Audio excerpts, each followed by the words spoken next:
told you that the best medicine for keeping your brain sharp after 50 doesn't come in a pill bottle. It comes from moving your body. Something as simple as walking. Now, I've always believed that the right shoes can change your day, but now we're learning that they can change your brain too. Now, here's the exciting part.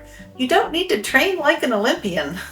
Today, I'm sharing why walking is the best medicine for women over 50. Now, I'm Marysue from the Trusty Shoe Guides, and I have 40 years of experience in the shoe business. You could actually call me a shoe geek. Now, I never thought I'd end up in front of the camera with a YouTube channel.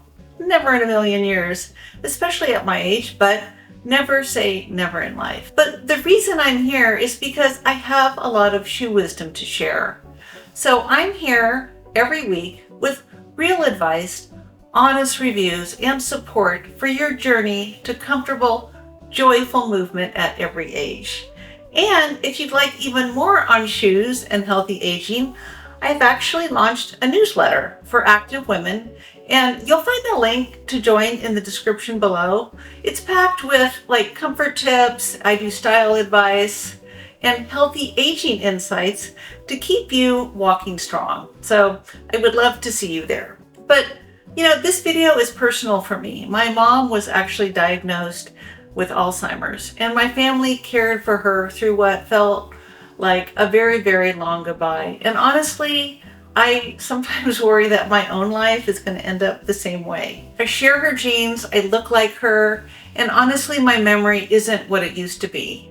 And I've read that Alzheimer's can run in families. Do any of you feel that same way? If so, let me know in the comments below. Now, I recently read Dr. Sanjay Gupta's book on aging. It's called Keep Sharp and Build a Better Brain at Any Age. And it really inspired me to make this video. And I do recommend it because honestly, it gave me hope. It turns out there's so much more to brain health than just the genes that we inherit. Even if you carry the genes, they don't always show up. And that was encouraging to me. But why is that? Well, doctors now know that lifestyle, how we move, what we eat, how we sleep, and how we connect with others can also make a big difference. First, exercise is the most powerful tool we have to protect the brain.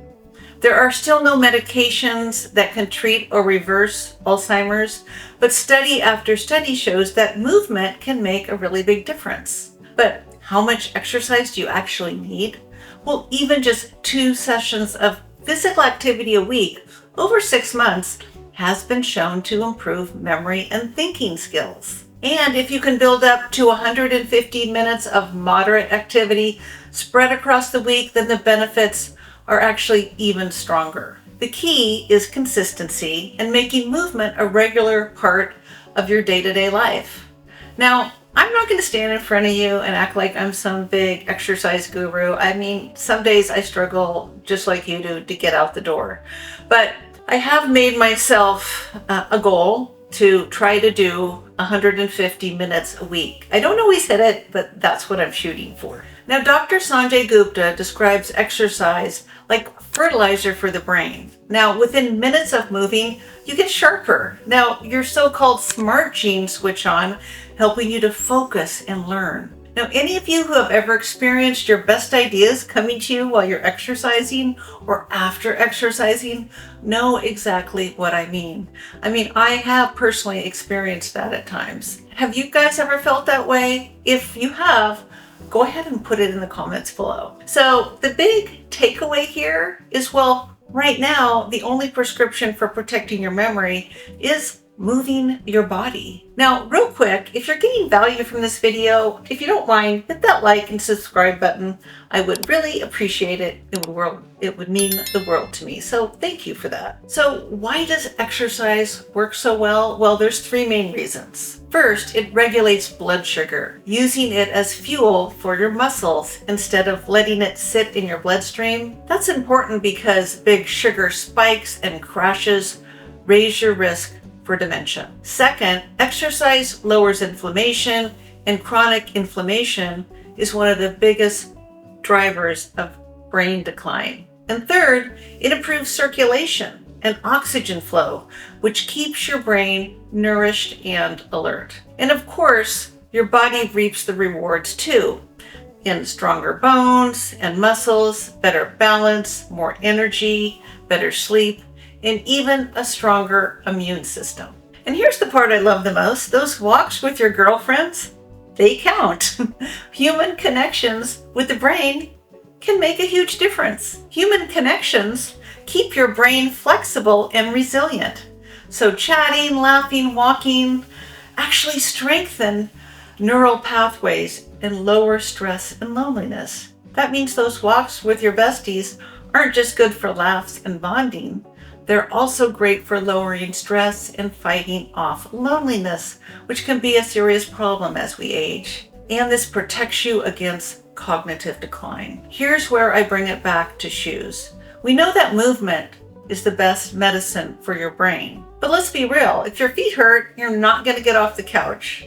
You'll cancel that walk with a friend, skip the hike, and those brain benefits disappear before they've even had a chance to start. So, if we want to protect our memory and keep our balance and stay sharp after 50, the first step is simple.